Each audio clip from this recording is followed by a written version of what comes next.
Hello friends, எல்லோருக்கும் வணக்கம். Welcome to young investor channel. Actually today markets பார்த்துருப்பீங்க, ரெட்டாக மாறிடுச்சு. ஸோ மார்க்கெட் வந்து பார்த்தீங்கன்னா 2-3 நாள் வந்து பாசிட்டிவ் ட்ரெண்டில் இருந்த மார்க்கெட் இன்றைக்கி வந்து ரெட்டாக மாறிடுச்சு. ஸோ இதில் முக்கியமாட்டு ரிசல்ட்ஸ் இந்த இன்ஃபோசிஸ் வந்து அடி வாங்கினது தான் பார்த்தீங்கன்னா மார்க்கெட் ரெட்டில் போகிறதுக்கு மேஜர் ரீசனாக இருக்குது. ஸோ இன்ஃபோசிஸ் 6% மேலே நெகட்டிவாக இருக்குது. ஸோ ஃபஸ்ட்டு மார்க்கெட் எடுத்து பார்க்கும்போது 23,186 பாயிண்ட்ஸில் இருக்குது. நிஃப்டி 50 125 பாயிண்ட்ஸ் ஸ்டில் நெகட்டிவில் ட்ரேட் ஆகுது. சென்செக்ஸ் 76,565 பாயிண்ட்ஸில் இருக்குது. 477 பாயிண்ட்ஸ் நெகட்டிவ். பேங்க் நிஃப்டி 847 பாயிண்ட்ஸில் ட்ரேட் ஆகுது. 48,431 பாயிண்ட்ஸ் அந்த ரேஞ்சில் bank Nifty. Actually bank Nifty 847 points negative, 48,431 பாயிண்ட்ஸில் இருக்குது. ஃபஸ்ட்டு பார்த்தீங்கன்னா நேற்று ஆக்சிஸ் பேங்கோட ரிசல்ட்ஸ் டிஸ்கஸ் பண்ணோம். அந்த ரிசல்ட்ஸ் வந்து பெருசாக இல்லை. டெபாசிட்டோட 8% ஏறி இருந்துச்சு. பட் ப்ராஃபிட் இன்கம் வந்து இன்க்ரீஸ் ஆனாலும் அந்த ஸ்டாக்கில் வந்து பார்த்தீங்கன்னா ஆக்சிஸ் பேங்கோட ரிசல்ட்ஸில் டெபாசிட் வெறும் 8% தான் இன்க்ரீஸ் ஆயிருந்துச்சு. குவார்டர் அண்ட் குவார்டர் பேஸில் ரிசல்ட்டை கம்பேர் பண்ணி பார்க்கும்போது ப்ராஃபிட்டோ நெக்ஸ்ட் வந்து இன்ட்ரெஸ்ட் இன்கம் அடி வாங்கியிருந்தாங்க. ஸோ பெருசாக ஆக்சிஸ் பேங்க் ரிசல்ட்ஸ் இல்லை. ஸோ அந்த பேசிஸில் வந்து இன்னைக்கு கிட்டத்தட்ட 4.5% காலி, 989 ரூபாயில் ட்ரேட் ஆகுது. ஸோ இந்த ஸ்டாக்கோட 52 வீக் லோ பக்கத்தில் தான் இருக்குது. 974 ரூபா எங்களோட 52 வீக் லோ. அந்த பக்கத்தில் தான் இவங்க ட்ரேட் ஆகுறாங்க ஆக்சிஸ் பேங்க். பட் இது வந்து பார்த்தீங்கன்னா நான் ட்ராக் பண்ணுறதில்ல. நிறைய பேர் வச்சிருப்பீங்கன்னு நினைக்கிறேன். வச்சிருக்கீங்கன்னா ஹோல்ட் பண்ணுங்கள். Axis bank most of the bank ஸ்டாக்ஸே இப்போ ப்ரெஷரில் தான் இருக்குது. நெக்ஸ்ட் இன்னைக்கு பேங்க் நிஃப்டியில் கனரா பேங்க் மட்டும் தான் ஒரு ஃப்ளாட் பாசிட்டிவில் இருக்கிறாங்க. ரிமைனிங் எல்லா பேங்குமே நெகட்டிவ் தான். இதில் Punjab national bank, IDFC first bank, state bank of India, IndusInd bank, bank of Baroda இது எல்லாமே ஒரு ஃப்ளாட் நெகட்டிவில் இருக்குது. HDFC bank, AU small finance bank, next வந்து ஐசிஐசிஐ பேங்க், ஃபெடரல் பேங்க் இதெல்லாம் பார்த்தீங்கன்னா ஒரு 2% பக்கம் நெகட்டிவில் இருக்கிறாங்க. கோட்டக் மஹிந்திரா பேங்கும் ஆக்சிஸ் பேங்கும் தான். கோட்டக் மஹிந்திரா பேங்க் 2.5% காலி. ஆக்சிஸ் பேங்க் கிட்டத்தட்ட 5% நெகட்டிவில் தான் ட்ரேட் ஆகிட்டு இருக்குது. So IndusInd bank, IDFC first bank ஒரு அட்ராக்டிவ் ரேஞ்சில் இருக்குது. ஸோ யூஸ் பண்ணிக்கோங்க. நெக்ஸ்ட் பார்த்தீங்கன்னா இன்ஃபோசிஸோட ரிசல்ட்ஸ் ஆக்சுவலி டிஸ்கஸ் பண்ணோம் நேற்று. ஸோ ரிசல்ட்ஸ் வந்து பார்த்தீங்கன்னா கொஞ்சம் பெட்டராக தான் இருந்துச்சு. ஆனால் இன்றைக்கி வந்து அடி விழுந்திருக்கு. நேற்று American depositary services which means ஏடிஆரில் வந்து பார்த்தீங்கன்னா இந்த ஸ்டாக் வந்து கீழே விழுந்திருக்கு. அமெரிக்கன் டெபாசிட்டரி ரெசிப்ட் அங்கே வந்து நியூயார்க் ஸ்டாக் எக்ஸ்சேஞ்சில் இன்ஃபோசிஸ் லிஸ்ட் ஆயிருக்கு. இந்த Q3 ரிசல்ட்ஸ் வந்ததுக்கப்புறம் அங்கே பார்த்தீங்கன்னா மார்க்கெட்டில் கீழே விழுந்திருக்காங்க. ஸோ அது அப்படி நம்ம மார்க்கெட்டில் இம்பாக்ட் ஆயிருக்கு போலுக்கு. ஸோ கீழே விழுறதுக்கு பெருசாக ஒன்றும் ரிசல்ட்ஸில் நெகட்டிவ் இல்லை.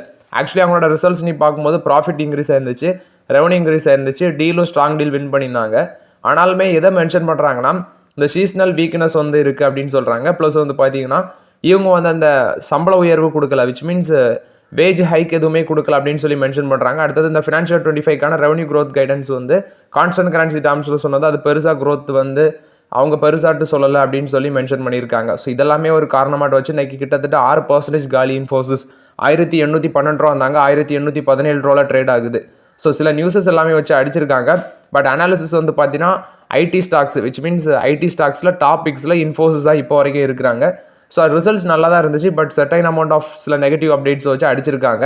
ஸோ ஓவரால் இது வந்து இன்ஃபோசிஸை பொறுத்த வரைக்கும் அப்டேட்டு. இன்ஃபோசிஸ் இப்போ வாங்கலாமா அப்படின்னா அது வந்து நான் கடைசியாக கன்சிடர் பண்ணது 200 to 300, 1,200 to 300, இப்போ 1,800, 900 கிட்ட இருக்குது. ஸோ ஒரு 28 டைம்ஸ் ஏர்னிங்ஸில் இருக்கிறாங்க. வெயிட் பண்ணலாம். மேபி ஒரு 1,500 கீழே போனால் ஸ்லோவாக இன்ஃபோசிஸில் ஆப்பர்ச்சுனிட்டி யூஸ் பண்ணலாங்கிறது என்னோட கருத்து. ஸோ அந்த ஆப்பர்ச்சுனிட்டி கிடைக்குமாங்கிறது வெயிட் பண்ணி தான் பார்க்கணும். நெக்ஸ்ட் பார்த்தீங்கன்னா அந்த கல்யாண் ஜுவல்லர்ஸ் கண்டினியூஸாக விழுந்துட்டே இருக்குது. இன்றைக்கும் 6% கிட்ட கீழே விழுந்திருக்காங்க. 503 ரூபா போச்சு. கடைசி நான் பார்க்கும்போது 504 ரூபா ட்ரேட் ஆகிட்டு இருக்காங்க. இன்றைக்கி மட்டுமே 6% மேலே காலி கல்யாண் ஜுவல்லர்ஸ். இதுக்கு ரீசன்ஸ் அப்படின்னு சொல்லி பார்க்கும்போது ஃபர்ஸ்ட் வந்து பார்த்தீங்கன்னா ஒருத்தர் கமெண்ட்ஸில் சொல்லியிருந்தார் இந்த ஐடி ரைட்ஸ், நெக்ஸ்ட் வந்து பார்த்தீங்கன்னா ஃபண்ட் மேனேஜருக்கு காசு கொடுத்துருக்காங்க அப்படின்னு சொல்லி சில அப்டேட்ஸ் எல்லாமே சொன்னாங்க. பட் ஆக்சுவலி அவங்க வந்து பார்த்தீங்கன்னா அதற்கு திட்டவட்டமாட்டு மறுப்பு தெரிவிச்சிருக்காங்க கல்யாண் ஜுவல்லர்ஸ் தரப்பில் இருந்து. ஆனாலும் பார்த்தீங்கன்னா அந்த ஸ்டாக் வந்து கீழே விடுறது அப்படின்னு சொல்லும்போது நான் சொல்லியிருந்தேன் ஆல்ரெடி ஹைலி ஓவர் வேல்யூடாக இருக்குது. ஸோ ப்ராஃபிட் புக்கிங் கண்டினியூஸாக கல்யாண் ஜுவல்லர்ஸில் நடந்துகிட்டே இருக்குது. பட் இது எவ்வளோத்துக்கு கீழே போகும் அப்படின்னு சொல்லி எக்ஸாக்டாக நமக்கு தெரியாது. பட் ஆக்சுவலி நான் ஃபஸ்ட்டு இதை டிஸ்கஸ் பண்ணும்போது நாள் அடி விழும்போது கிட்டத்தட்ட 114 டைம்ஸ் ஏர்னிங்ஸில் இருந்த ஸ்டாக்கு பி ரேஷியோ இப்போ 88 அந்த ரேஞ்சுக்கு வந்திருக்கு. இன்னும் பார்த்தீங்கன்னா ஹைலி ஓவர் வேல்யூடெல்லாம் இருக்கிறாங்க. ஆக்சுவலி என்னோட 52 வீக் லோ பார்க்கும்போது 321 ரூபா அந்த செக்மெண்ட்டுக்கு வர பட்சத்தில் கல்யாண் ஜுவல்லர்ஸ் வந்து ஒரு ரிஸ்கி கன்சிடரேஷனாக நான் வந்து பார்க்குறேன். ஸோ ஒரு 400 ரூபாய்க்கு கீழே வந்தனா பார்த்தீங்கன்னா ஸ்லோவாக யூஸ் பண்ணலான்ட்டு நான் ஃபீல் பண்ணுறேன். பட் அது உங்களோட ஓன் ஒப்பீனியன். நான் 400 ரூபாய்க்கு கீழே வந்தால் பார்க்கலான் இருக்கேன் கல்யாண் ஜுவல்லர்ஸில். பட் அந்த ஆப்பர்ச்சுனிட்டி கிடைக்குமாங்கிறது வெயிட் பண்ணி தான் பார்க்கணும். இன்றைக்கி 500 ரூபாய் டச் பண்ணியிருக்காங்க. ஸோ இது மாதிரி இன்னும் 2 நாள் விழுந்தாலே கிட்டத்தட்ட 400 கீழே வர வாய்ப்புகள் இருக்குது. வெயிட் பண்ணி பார்க்கலாம் கல்யாண் ஜுவல்லர்ஸில். நெக்ஸ்ட் பார்த்தீங்கன்னா இதே மாதிரி எஃப்எம்சிஜி செக்மெண்ட்டில் இருக்கிற இந்த வருண் பிவரேஜஸ் இவங்க ஒரு பிவரேஜஸ் செக்மெண்ட்லேயும் இருக்கிறாங்க. ஸோ இவங்க வந்து கண்டினியூஸாக கல்யாண் ஜுவல்லர்ஸ் மாதிரி இவங்களும் கரெக்ஷன் ஆகிட்டு இருக்காங்க. இன்றைக்கி இவங்களும் 4% கீழே விழுந்திருந்தாங்க. 549 ரூபாவில் இருக்குது. ஸோ 76 டைம்ஸ் ஏர்னிங்ஸில் இருக்க ஸ்டாக்கு. இந்த ஸ்டாக் ஏன் கண்டினியூஸாக அடி விழுது அப்படின்னு சொல்லி பார்க்கும்போது ஃபஸ்ட்டு பார்த்தீங்கன்னா இவங்களுக்கு ரைவல்ஸ் வந்து இப்போ அதிகமாக வராங்க. இப்போ கேம்பகோலா வந்து இவங்களுக்கு ஒரு ரைவல்ஸாக வந்திருக்கு. ஸோ இது வந்து பார்த்தீங்கன்னா இவங்களை அஃபெக்ட் பண்ண சான்ஸ் இருக்குது. ஏன்னா இவங்களோட ப்ரைஸ் கம்மியாக கொடுக்குறாங்க. அது வந்து இவங்களுக்கு ஒரு பெரிய தலைவலியாக மாறி இருக்குது. அந்த ஸ்டாக் வந்து பார்த்தீங்கன்னா லாஸ்ட் 10 செஷனில் 9 செஷனில் வந்து நெகட்டிவில் தான் ட்ரேட் ஆகிருக்கு. இன்றைக்கும் 4% காலி. இந்த ஸ்டாக்கோட ரிட்டர்ன்ஸ் அப்படின்னு சொல்லி எடுத்து பார்க்கும்போது 2017 72% ரிட்டர்ன்ஸு, 18 20% ரிட்டர்ன்ஸ், 19 35%, 20 29%, 21 45%, 22 123%, 22 123%, 23 87%, 2024 கடைசி வருஷத்தில் 30% ரிட்டர்ன்ஸ் கொடுத்துருக்கு. இந்த ஸ்டாக்கு வந்து 24 அனாலிஸ்ட்டில் 21 பை ரேட்டிங் தான் கொடுக்குறாங்க. ரிமைனிங் எல்லாமே பார்த்தீங்கன்னா ஹோல்ட் ரேட்டிங் கொடுக்குறாங்க அப்படின்னு சொல்லி மென்ஷன் பண்ணியிருக்காங்க. இந்த ஸ்டாக் வந்து பார்த்தீங்கன்னா 76 டைம்ஸ் ஏர்னிங்ஸில் இருக்குது. இப்போ தொட முடியாது. நான் ஏன் இதை அன்றைக்கி வந்து எடுத்து உங்கள்கிட்ட சொன்னேன்னா, இதை நிறைய பேர் ஹோல்ட் பண்ணுவீங்க, அதனால சொன்னேன். ஏன்னா கேம்பா இப்போ வந்து பார்த்தீங்கன்னா 1000 கோடி டேர்ன் ஓவரை தாண்டி இருக்காங்க. ஸோ ஏன்னா இவங்களுக்கு பாதி அந்த ஜூஸ் அவங்க மார்க்கெட்டில் விற்கிறது இவங்களுக்கு பெரிய ரைவல்ஸாக மாறி இருக்குது. ஸோ இது வந்து பார்த்தீங்கன்னா அந்த பேசிஸில் வந்து கொஞ்சம் ப்ரெஷரில் தான் இருக்கிறாங்க. அதனால அடி விழுது ரீட்டைல் செக்மெண்ட்டில். மேபி டிசம்பர் குவார்ட்டர் ஏர்னிங்ஸ் வச்சு பார்த்தா நமக்கு தெரிஞ்சிடும். ஏன்னா இப்போ ரிலையன்ஸோட ரிசல்ட்ஸ் வந்துருந்துச்சு. கேம்பா 1000 கோடி டேர்ன் ஓவர் பண்ணியிருக்காங்க. வருண் பெவரேஜஸ் ரிசல்ட்ஸ் வரட்டு, அதை வச்சு நம்ம பார்க்கலாம் அந்த ஸ்டாக் எப்படி இருக்குன்னு சொல்லி. பார்த்தீங்கன்னா IREDA இவங்க வந்து பார்த்தீங்கன்னா SJVN, GMR Energy, NEA which means அதோட நேம் வந்து நேபாள் எலக்ட்ரிசிட்டி அத்தாரிட்டி. இவங்க 3 பேர் கூட சேர்ந்து வந்து பார்த்தீங்கன்னா ஒரு ஜாயின்ட் வெஞ்சர் போட்டிருக்காங்க. IREDA வந்து இந்த 3 கம்பெனி கூட வந்து ஒரு ஜாயின்ட் வெஞ்சர் போட்டிருக்காங்க. இந்த JV மூலமாட்டு 900 megawatt hydro power project வந்து நேபாளில் போட இருக்கிறாங்க அப்படின்னு சொல்லி அப்டேட் கொடுத்துருக்காங்க. சொந்த பேசிஸில் தான் பார்த்தீங்கன்னா IREDA வந்து இந்த 3 கம்பெனி கூட ஜாயின்ட் வெஞ்சர் போட்டிருக்காங்க. நெக்ஸ்ட் பார்த்தீங்கன்னா அந்த டாடா சன்ஸ் வந்து லிஸ்ட் பண்ணுவாங்களா பண்ண மாட்டாங்களாங்கிறது அது ஒரு $1 மில்லியன் கொஸ்டினாக இருக்குது. இப்போ RBI வந்து பார்த்தீங்கன்னா ஒரு கால அளவு ஃபிக்ஸ் பண்ணியிருந்தாங்க, நீங்கள் எந்த மந்த்துக்குள்ளே வந்து லிஸ்ட் பண்ணணும் அப்படின்னு சொல்லி. ஸோ அவங்க டாடா சன்ஸ் வந்து பார்த்தீங்கன்னா லிஸ்டிங் அவாய்ட் பண்ணுறதுக்கு வேண்டி RBI கிட்ட வந்து ஒரு கோரிக்கை வச்சிருக்காங்க. ஸோ அது அண்டர் கன்சிடரேஷனில் இருக்குது அப்படின்னு சொல்லி RBI தரப்பில் வந்து இப்போ விளக்கம் கொடுத்துருக்காங்க. ஸோ டாடா சன்ஸுக்கு வந்து பார்த்தீங்கன்னா அதை வந்து லிஸ்ட் பண்ணுறதுக்கு விருப்பம் இல்லாத மாதிரி தெரியுது. ஸோ ஓவரால் இது வந்து டாடா சன்ஸை பொறுத்த வரைக்கும் அப்டேட்டு. நெக்ஸ்ட் வந்து பார்த்தீங்கன்னா விரைவில் டொனால்ட் ட்ரம்ப் வந்து பவர் இருக்காரு. ஸோ இப்போ இந்த சமயத்தில் வந்து சைனாவோட எக்கனாமிக் க்ரோத் ரிசல்ட்ஸ் வந்துருக்கு. இல்லை 2024 வந்து அவங்களோட க்ரோத் வந்து 5% மேலே எக்ஸ்பெண்ட் ஆகிருக்கு. ஸோ இதுக்கு ரீசன் எக்ஸ்போர்ட் வந்து அவங்களுக்கு ஸ்ட்ராங்காக இருக்குது அப்படின்னு சொல்லி மென்ஷன் பண்ணியிருக்காங்க. அது மட்டும் இல்லாமல் ரீசெண்டாக அவங்க எடுத்த சில மெஷர்ஸ் அது ஒரு முக்கிய காரணம். அக்டோபர் டிசம்பர் அந்த காலகட்டத்தில் எக்கனாமிக் க்ரோத் 5.4% இருந்திருக்கு. 2023 எக்கனாமிக் க்ரோத் வந்து 5.2% இருந்துச்சு. பட் அதை காட்டியில் வந்து பார்த்தீங்கன்னா இது க்ரோத் ஆயிருக்கு அப்படின்னு சொல்லி மென்ஷன் பண்ணியிருக்காங்க. ஸோ இதுக்கு சைனா வந்து பார்த்தீங்கன்னா நம்ம இந்தியாவை கம்பேர் பண்ணும்போது அவங்க வந்து அதிக அளவில் எக்ஸ்போர்ட்ஸ் பண்ணுவாங்க. இம்போர்ட்டை கம்பேர் பண்ணும்போது அவங்களுக்கு எக்ஸ்போர்ட் ஜாஸ்தி. ஆனால் நமக்கு வந்து பார்த்தீங்கன்னா எக்ஸ்போர்ட் நம்ம அவ்வளோட்டு பண்ண மாட்டோம், இம்போர்ட் தான் அதிகமாக பண்ணுவோம். ஸோ சைனாவோட எக்கனாமிக் க்ரோத் ஆகிறதுக்கு அது ஒரு முக்கியமான ரீசன். நெக்ஸ்ட் மேனுஃபேக்சரிங் அவங்க நம்மளை கம்பேர் பண்ணும்போது ரொம்பவே அதிகம். GDPயும் அவங்க நம்மளை கம்பேர் பண்ணும்போது ரொம்பவே அதிகம். ஸோ இது வந்து பார்த்தீங்கன்னா இப்போ ட்ரம்ப் வந்து பவருக்கு வர பட்சத்தில் அவர் சைனீஸ் நெக்ஸ்ட் இந்தியன் ப்ராடக்ட்ஸ்லாம் எப்படி டேரிஃப் போட போகிறாருன்னு தெரில. ஸோ அதுக்கப்புறம் அவங்களோட க்ரோத் எப்படி இருக்குன்னு சொல்லி தெரில. ஸோ அதெல்லாம் நம்ம வெயிட் பண்ணி தான் பார்க்க முடியும். நெக்ஸ்ட் நீ பார்த்தீங்கன்னா ரிலையன்ஸோட ரிசல்ட்ஸ் வந்து மார்க்கெட் இன்றைக்கி அக்செப்ட் பண்ணியிருந்துச்சு. 1326 வரைக்கும் போனாங்க. ஒரு 4% வரைக்கும் பாசிட்டிவ் போனது. கடைசியில் 2.5% பாசிட்டிவில் இருக்குது. 1296 இருக்குது ரிலையன்ஸ் இண்டஸ்ட்ரீஸ். ஸோ ரிலையன்ஸ் இண்டஸ்ட்ரீஸோட ரிசல்ட்ஸ் மார்க்கெட் அக்செப்ட் பண்ணியிருக்கு. இன்ஃபோசிஸ், ஆக்சிஸ் பேங்க் இந்த ரிசல்ட்ஸ்லாம் மார்க்கெட் அக்செப்ட் ஆகலை. ஹேவல்ஸோட ரிசல்ட்ஸும் மார்க்கெட்டில் அக்செப்ட் ஆயிருந்துச்சு. ப்ளஸ் எல்டிஎம்ஏட்ரியும் பாசிட்டிவ் ட்ரெண்டில் தான் இருந்த மாதிரி இருந்துச்சு மார்க்கெட்டில். ஸோ ஆக்சுவலி இன்றைக்கி ரிசல்ட்ஸ் அனௌன்ஸ் பண்ண companies Wipro, Jio financial, tech Mahindra, next SBI life insurance இந்த மாதிரிப்பட்ட கம்பெனிஸ்லாம் இருக்கிறாங்க. ஸோ இதில் இன்றைக்கி ஃபோக்கஸ்னு பார்த்தீங்கன்னா Wipro, Jio financial, tech Mahindra 40 companies results இன்றைக்கி அனௌன்ஸ் பண்ணுறாங்க. பட் நம்ம இந்த 3 கம்பெனிஸ் மேலே தான் நம்ம கண்ணு இருக்குது. ஜூப்ளியன்ட் ஃபார்மா ஷேர் இன்றைக்கி ஃபோக்கஸ்டாக இருந்துச்சு. USFDA வந்து அவங்களோட US பேஸ் யூனிட் ஒன்று இருக்குது. ஆக்சுவலி ஜூப்ளியன்ட் பயோசிஸ் அப்படிங்கிற இடத்துல வந்து வச்சுருக்காங்க. ஆன்டிபாடி ட்ரக் அந்த இடத்துல மேனுஃபேக்சர் பண்ணுறாங்க. ஸோ அதுக்கு வந்து பார்த்தீங்கன்னா USFDA வந்து 5 அப்சர்வேஷன் வந்து இஷ்யூ பண்ணியிருக்காங்க அப்படின்னு சொல்லியிருக்காங்க. ஸோ அந்த பேசிஸில் அன்றைக்கி வந்து இந்த ஷேர் வந்து ஃபோக்கஸில் இருந்துச்சு மார்க்கெட்டில். நெக்ஸ்ட் பார்த்தீங்கன்னா இந்த ரிலையன்ஸ் இண்டஸ்ட்ரீஸோட ஸ்டாக்கில் குறிப்பாக இன்றைக்கி மேலே போயிருக்கு. ஸோ அதுக்கு ரீசன் அவங்களோட ரிசல்ட்ஸ் நல்லா இருந்து. லாஸ்ட் ரிசல்ட்ஸ் பார்த்தீங்கன்னா விச் மீன்ஸ் குவார்ட்டர்லி 2 ரிசல்ட்ஸில் மார்ஜின் வந்து ஆயில் அண்ட் கேஸ் செக்மெண்ட்லாம் அவங்களுக்கு ரொம்பவே குறவு. அதனால என்ன ஆச்சுன்னா அவங்களுக்கு வந்து ஆயில் அண்ட் கேஸ் செக்மெண்ட்லேயே ரிசல்ட்ஸில் வந்து அடி வாங்கிட்டாங்க. அதுதான் மேஜர் ரீசன் அவங்களுக்கு ரிசல்ட்ஸ் கீழே போகிறதுக்கு. இப்போ அவங்களோட ஆயில் அண்ட் கேஸ் மார்ஜின் வந்து பார்த்தீங்கன்னா 87% வரைக்கும் இன்க்ரீஸ் ஆயிருக்கு அப்படின்னு சொல்லியிருக்காங்க. ஸோ ஆக்சுவலி அவங்களுக்கு ரெவன்யூ மேலே போகிறதுக்கு which means profit revenue increase ஆகிறதுக்கு இது ஒரு முக்கியமான ரீசன் அப்படின்னு சொல்லி மென்ஷன் பண்ணியிருக்காங்க. ஏன்னா ஆயில் அண்ட் கேஸ் மார்ஜின் வந்து 87% வரைக்கும் எக்ஸ்பேண்ட் ஆயிருக்கு அப்படின்னு சொல்லி மென்ஷன் பண்ணியிருக்காங்க. இது வந்து ரிலையன்ஸ் இண்டஸ்ட்ரீஸ் கொடுத்த அப்டேட்டு. டெலிகாம் எக்யூப்மெண்ட் மேக்கராக இருக்கிற அந்த HFCL கம்பெனி வந்து BSNL ஒரு 2501 கோடி ஆர்டர் கிடச்சிருக்கு அப்படின்னு சொல்கிறாங்க. இது வந்து design, supply, construction, installation, upgrading, operating, maintaining இந்த செக்மெண்ட்டில் கிடச்சிருக்கு அப்படின்னு சொல்லி அப்டேட் கொடுத்துருக்காங்க. ஸோ ஓவரால் இது வந்து பார்த்தீங்கன்னா பஞ்சாப்ல தான் இந்த ஆர்டர் கிடச்சிருக்குன்னு சொல்லியிருக்காங்க. ஹெச்எஃப்சியில் பொறுத்த வரைக்கும் ஒரு பாசிட்டிவ் அப்டேட்டு.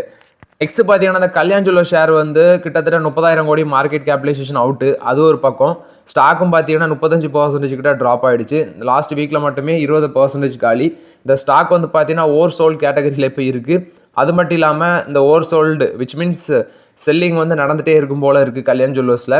அது மட்டும் இல்லாமல் இவங்க வந்து மீண்டு வருவாங்களா? ஆக்சுவலி ஃபண்டமெண்டலி ஸ்ட்ராங்கான ஸ்டாக் தான். சில நியூஸஸ் ப்ளஸ் வந்து பார்த்தீங்கன்னா ஹைலி ஓவர் வேல்யூ அதை வச்சு அடிக்கிறாங்க. 30,000 crore market capitalisation out.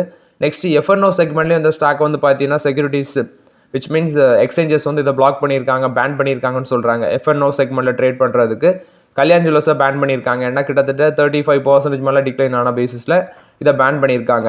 Hero இவங்க வந்து பார்ட்னர்ஷிப் மூலமாட்டு அவங்களோட ஃபர்ஸ்ட் எலக்ட்ரிக் பைக் வந்து பார்த்தீங்கன்னா 2026-27 லான்ச் பண்ண சான்சஸ் இருக்குது அப்படின்னு சொல்லி அப்டேட் கொடுத்துருக்காங்க. இது வந்து ப்ரீமியம் ப்ரைஸ் செக்மெண்ட்டில் 350cc அந்த செக்மெண்ட்டில் தான் வரும் அப்படின்னு சொல்லி ஹீரோ மோட்டார் காப் இப்போ அப்டேட் கொடுத்துருக்காங்க. நெக்ஸ்ட் பார்த்தீங்கன்னா இன்ஃபோசிஸ் இன்னைக்கு ஒரு 6% காலி ஆச்சு மார்க்கெட்டில். ஸோ இது மூலமாட்டம் வந்து பார்த்தீங்கன்னா ஒரு ஃப்ராக்ஷன் ஆஃப் மினிட்ஸில் நாராயணமூர்த்தி ஃபேமிலி வந்து கிட்டத்தட்ட 1850 கோடி வந்து லாஸ் பண்ணியிருக்காங்க. அந்த செல் ஆஃப்னால அவங்களோட வேல்யூ வந்து குறைஞ்சிருக்கு. ஏன்னா இவங்க இன்ஃபோசிஸில் ஸ்டேக் ஹோல்ட் பண்ணுறாங்க. இதில் நாராயணமூர்த்தி 0.40% ஆஃப் த ஸ்டேக்கு, அவங்களோட ஒய்ஃப் சுதா என் மூர்த்தி வந்து 0.92% ஸ்டேக்கு, சன் ரோஹன் மூர்த்தி ப்ளஸ் வந்து டாக்டர் அக்ஷதா மூர்த்தி. இல்லை ரோஹன் மூர்த்தி 1.62%, அக்ஷதா மூர்த்தி 1.04%. நெக்ஸ்ட் வந்து அவங்களோட கிராண்ட் சன் எக்கார்கார் ரோஹன் மூர்த்தி இவங்க வந்து ஒரு 0.04% ஸ்டேக் ஹோல்ட் பண்ணுறாங்க. ஸோ இது டோட்டலாட்டு வரும்போது 4.02%. அதோட வேல்யூ தேர்ஸ்டே 32,152 crores இருந்துச்சு. 32,152 crores. அது வந்து இன்னைக்கு மார்க்கெட்டில் அடி விழுந்ததுனால 30,000 crores 300 crores ஆட்டது மாறிட்டு அப்படின்னு சொல்லி 30,300 crores ஆட்டு அது குறைஞ்சிருக்குன்னு சொல்கிறாங்க. ஸோ அந்த பேசிஸில் வந்து ஒரு ஃப்ராக்ஷன் ஆஃப் செகண்டில் வந்து 1850 கோடி வந்து பார்த்தீங்கன்னா வேல்யூ குறைஞ்சிருக்கு. விச் மீன்ஸ் இது வந்து நாராயணமூர்த்தி ஃபேமிலிக்கு வந்து அந்த வேல்யூ குறைஞ்சிருக்கு அப்படின்னு சொல்லி சொல்கிறாங்க.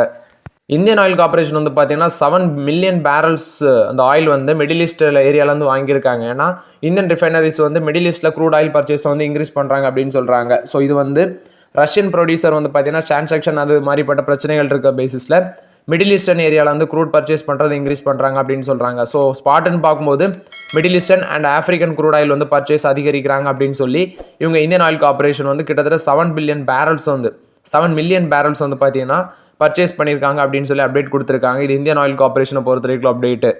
ஹீரோ மோட்டார் கப் வந்து பார்த்தீங்கன்னா 50% எலக்ட்ரிக் ஸ்கூட்டர் மார்க்கெட் வந்து டார்கெட் பண்ணுறாங்க 2030 ஸோ அது வந்து பார்த்தீங்கன்னா ரஷ்யன் ரூட்லெட் ரேஸ் அப்படின்னு சொல்லி மென்ஷன் பண்ணியிருக்காங்க. ஸோ இது மூலமாட்டு இது யார் சொல்கிறாருன்னா நிரஞ்சன் குப்தா அவர் தான் அப்டேட் சொல்கிறாங்க. ஸோ கிட்டத்தட்ட ஒரு 1000 கோடி இன்வெஸ்ட்மெண்ட்டும் பண்ண இருக்கிறோம், $121 மில்லியன் அப்படின்னு சொல்லி இவி பிஸ்னஸில்.